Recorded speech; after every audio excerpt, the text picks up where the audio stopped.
Olá, meu nome é Cristina e hoje eu vou falar de 5 lugares assombrados na cidade de São Paulo.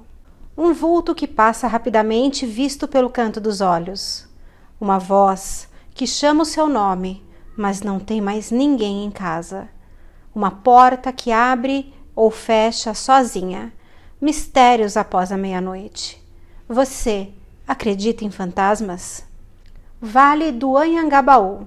Acesso pelo metrô Anhangabaú, próximo também dos metrôs República ou São Bento. A fama de mal assombrado do Vale do Anhangabaú vem de antes da fundação da cidade e pode ser considerado o local assombrado mais antigo de São Paulo. No século XVI, os indígenas que moravam no local contaram aos europeus que o nome do rio era Anhangabaí e que, traduzindo do tupi-guarani, significava Rio do Mau Espírito. Os moradores locais acreditavam que uma entidade maligna de nome Anhangaba assombrava o rio e seus arredores. Hoje, o rio é canalizado e quem se banhasse em suas águas ficaria amaldiçoado para sempre. Conta-se que muitos indígenas que se banharam nele morreram. Com a construção do viaduto do Chá, muitos suicídios são registrados neste local. Eu mesmo vi uma pessoa se jogar do viaduto do Chá caindo na movimentada Avenida 9 de Julho. Estava em um escritório em um andar alto no edifício Mirante do Vale, conhecido como Zarzur, e a vista da janela dava de frente para o viaduto. É uma cena que nunca saiu da minha mente e que acentuou muito o meu medo de altura. Muitas pessoas relatam ouvir vozes no vale. Hoje, o Vale do Anhangabaú foi totalmente reformado e eu, particularmente, preferia antes da reforma. Hoje, perdeu-se muito do seu charme vintage e ficou com pouquíssima arborização. Edifício Martinelli, Rua São Bento, número 405, Centro Velho de São Paulo. O edifício Martinelli foi o primeiro arranha-céu da cidade de São Paulo, com 30 andares. Construído entre os anos de 1924 e 1929 pelos arquitetos Giuseppe Martinelli e os irmãos Lacombe. Conta com um belíssimo mirante, onde a vista para a cidade de São Paulo é privilegiada. Pode-se visitar o edifício e também o mirante gratuitamente. Conta a lenda que o local é assombrado por alguns espíritos. Um deles é o de uma loira que chama o elevador e quando ele chega ao andar, ela se desmaterializa. Ela ainda bate portas, ri e sussurra para amedrontar a todos que por ali trabalham ou passam. Pessoas escutam também barulho de gente trabalhando quando não há mais ninguém no local. O andar mais assombrado é o 8º. Um crime violento aconteceu em 1947, quando um menino judeu chamado Davilson Gelizek, de apenas 13 anos, foi estrangulado e jogado no fosso do elevador por um assassino confesso de codinome Meia-Noite. Em 1965, uma mulher chamada Neide foi jogada do 27º andar e nos anos de 1970, a jovem Rosa dos Santos, que ficou conhecida como a Loira, foi vítima de um assassinato violento e misterioso. Há também relatos de suicídios no local. Depois de ser residencial, o prédio entrou em franca decadência, mas hoje ele abriga a sede das Secretarias Municipais de Habitação e Planejamento, as empresas EMURB e Coab SP e também o Sindicato dos Bancários de São Paulo. Capela Nossa Senhora dos Aflitos, Rua dos Aflitos, número 70, travessa da Rua dos Estudantes, na altura do número 52, bairro da Liberdade, São Paulo. Em 1779, foi construído o Cemitério dos Enforcados.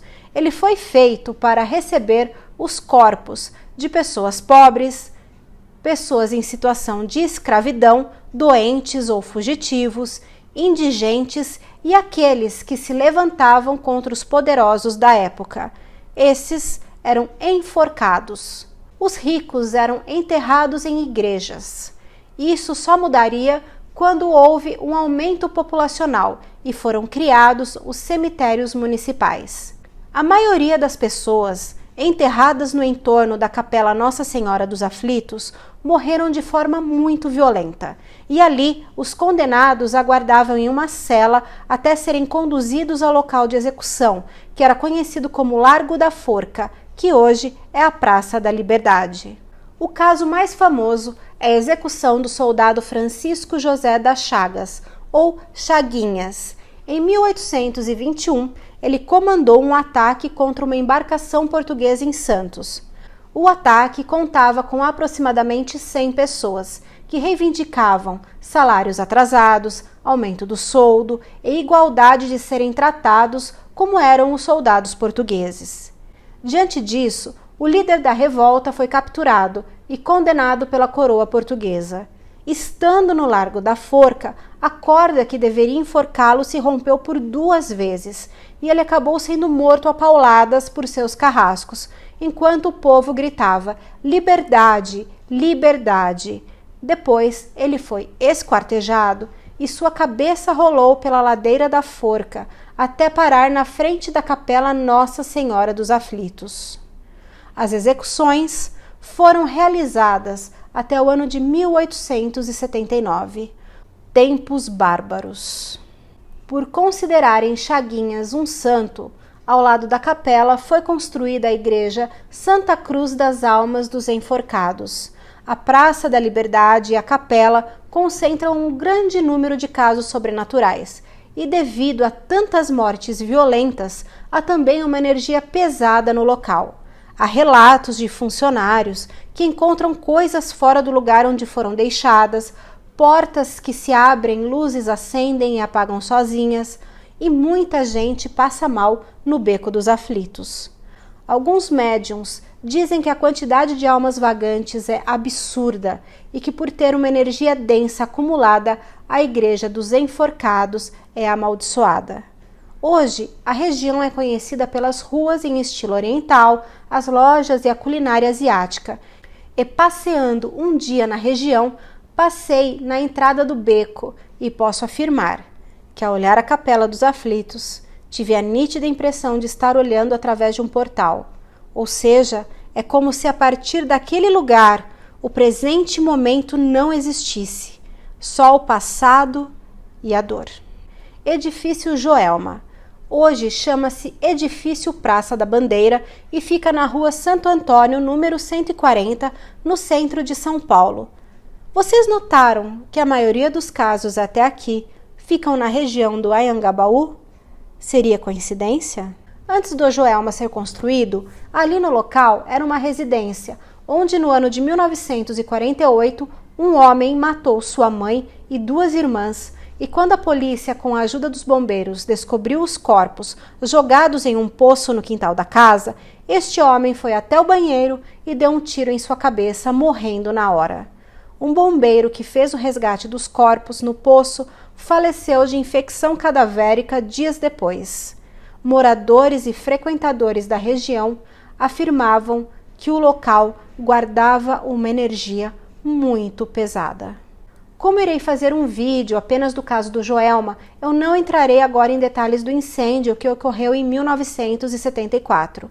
O incêndio no Joelma vitimou fatalmente 187 pessoas e deixou feridas outras 300.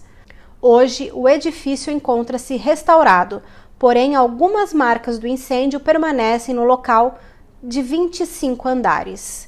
De acordo com pessoas que trabalham no edifício Praça da Bandeira, os eventos sobrenaturais mais comuns são sussurros, gritos de dor e os faróis dos veículos que piscam no estacionamento local. No cemitério São Pedro, que fica no bairro da Vila Alpina, em São Paulo, descansam os restos mortais de 13 pessoas nunca identificadas, que morreram carbonizadas dentro de um elevador no incêndio, que é o 3º maior de nosso país. O coveiro que cuida do local afirma escutar choros e lamentações vindos das lápides, que ficam em uma área demarcada com uma capela dedicada às almas. Mas, quando jogam água nos jazigos e colocam um copo de água em cima de cada um, as almas se acalmam. Em 1979, o filme Joelma, 23º Andar, foi lançado. Dirigido por Cleri Cunha, O longa foi baseado no livro Somos Seis, de Chico Xavier, e foi o primeiro filme com temática espírita a ser lançado. O filme nos mostra os horrores do dia 1º de fevereiro de 1974, contados pelo espírito de Volquimar Carvalho dos Santos, uma das vítimas fatais do Joelma. Algumas cenas foram gravadas no próprio Joelma e conta-se que alguns espíritos aparecem no longa. Fantasmas do Copan, Avenida Ipiranga, número 200, Centro Velho de São Paulo. Caiu nas redes uma conversa de um grupo de moradores do condomínio Copan, onde alguns afirmavam ter passado por alguma experiência sobrenatural e verificavam se outras pessoas compartilhavam das mesmas vivências. Algumas conversas citavam odores sem explicação e aparições sobrenaturais. O Copan foi inaugurado em 1966, sendo um projeto de Oscar Niemeyer. Possui 1.160 apartamentos e mais de 5.000 moradores, e é tombado como patrimônio da capital paulista. Os fantasmas ganharam apelidos como Psil, o Homem da Casa das Máquinas, os Vultos do 7º Andar e o Fantasma do Elevador. Moradores e funcionários do condomínio afirmam terem a sensação de serem perseguidos na garagem do prédio e algumas pessoas relatam sensação de esganadura, fora barulhos na escada e uma aparição no terraço do prédio. O ator e comediante Paulo Vieira morou no edifício em 2019 e relata também algo assustador. O Homem da Casa de Máquinas. A história é real, não é brincadeira. Eu tinha um mecânico chamado Longo. Uma noite, na casa de máquinas do Bloco E, ele viu uma pessoa sentada em uma das máquinas e saiu correndo. Depois, conversou comigo e disse que nunca mais voltaria para cuidar do prédio à noite, afirma Afonso Celso Prazeres de Oliveira, síndico do prédio há mais de 30 anos. Elevador. Eu sou sempre assombrado pelo elevador. Uma vez apertei o botão do térreo e o elevador parou em outro andar. Enquanto isso, eu estava me olhando no espelho e a porta se abriu. Olhei rápido e meio que vi um vulto, mas ninguém entrou. Olhei para fora e não vi ninguém. Na segunda vez que aconteceu, o elevador foi parar no 15º andar. A porta se abriu e caiu o botão do térreo que eu tinha apertado. Depois, o elevador simplesmente não fechava. Fiquei meio desesperado nessa hora porque ele simplesmente resetou, sem querer ir para o térreo. E na terceira vez, Miller estava acompanhado de um amigo que diz: o elevador faz uma coisa assustadora às vezes. Sempre para em um andar que ninguém apertou, a porta se abre e quando vai fechar, fica indo e voltando, como se tivesse alguém bloqueando a passagem. Psil. Eu estava descendo as escadas e escutei bem no pé do ouvido um psil. Fiquei muito assustada, achei que era um funcionário, olhei e não vi ninguém. Voltei a descer as escadas e escutei de novo, bem no pé do ouvido. Virei com tudo e vi meio que um vulto. Achei que era alguém brincando com a minha cara, mas subi as escadas e não vi ninguém, diz a tatuadora Júlia Zaia. Sou bem cética quanto a isso e tentei me convencer de que era uma alucinação, até me colocarem no grupo dos moradores e pipocarem mais relatos. Conchinha. Natasha Costa, de 24 anos, passou por uma situação parecida. Conheceu o Conchinha na primeira noite que passou no prédio. Sou bastante cética, mas tive uma experiência na minha primeira noite morando no Copan. Estou aqui há poucos meses em um apartamento no 21º andar. Basicamente, acordei com alguém me abraçando enquanto eu estava dormindo por volta de 10h30 da noite.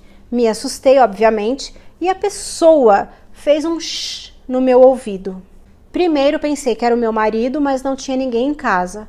Acordei com o contato da pessoa. Fiquei por alguns segundos acordada com um abraço, depois simplesmente parou. Natasha apelidou o fantasma de Conchinha. Odor. Em uma rede social, um outro morador, também do Bloco B, contou a história de uma vizinha que morreu em 2019. Ela era conhecida no prédio por ter muita higiene. Após a morte dessa mulher, foi feita uma limpeza no apartamento. Mas atualmente, em alguns dias da semana, esse morador ainda sente o cheiro da vizinha no corredor. Escada assombrada. Há 12 anos, José, que é funcionário do Copan, estava fazendo uma ronda no terraço do prédio por volta das 7h30 da noite, quando viu um vulto próximo à escada de incêndio do bloco F. Vi uma pessoa saindo da escada de emergência, aumentei o passo. De primeiro, achei que era alguém tentando me dar um susto. Olhei todos os portões e quando cheguei na escada, cadê a pessoa? Cara, fiquei arrepiado, apressei o passo, olhei todos os cantos e não achei nada. Esganadura. Um funcionário da área administrativa do prédio, que prefere não ser identificado, afirmou que o irmão chegou a ter uma sensação de que estava sendo esganado enquanto descansava no local. Eu não duvido de maneira nenhuma. Meu irmão faz o turno da noite aqui. Em uma dessas noites, ele foi para a sala de descanso dos funcionários, onde tem uma rede. Ele se deitou e foi sufocado. Ele conseguiu se soltar, olhou em todos os cantos procurando quem tinha feito isso, mas não achou ninguém. A história de Paulo Vieira. Um dia eu tive o seguinte sonho. Eu estava dormindo e acordei com alguém tentando entrar no meu apartamento.